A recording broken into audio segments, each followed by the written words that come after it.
ఆళ్లగడ్డ నియోజకవర్గంలోని దోర్నిపాడు మండలం అర్జునాపురంలో పట్టపగలే ఓ మహిళను కిడ్నాప్ చేయడానికి తెలుగుదేశం పార్టీ నాయకులు యత్నించడం స్థానికంగా తీవ్ర కలకలం రేపింది.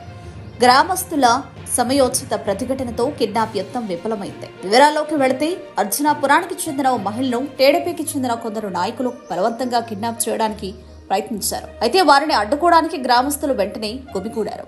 గ్రామస్తుల ప్రతిఘటనను చూసిన కిడ్నాపర్లు వారిని కత్తులతో బెదిరించడానికి ప్రయత్నించారు. అయినప్పటికీ గ్రామస్తులు వెనక్కి తగ్గకుండా మరింత పెద్ద సంఖ్యలో గుమిగూడడంతో కిడ్నాపర్లు అక్కడి నుంచి పలాయనం చిత్తగించారు. ఈ ఘటనతో భయాందోళనకు గురైన బాధితురాలు వెంటనే పోలీసులకు ఫిర్యాదు చేశారు. పోలీసులు కేసు నమోదు చేసుకుని దర్యాప్తు ప్రారంభించారు. పట్టపగలే నడి రోడ్డుపై జరిగిన ఈ కిడ్నాప్ యత్నం స్థానికంగా తీవ్ర చర్చనీయాంశంగా మారింది.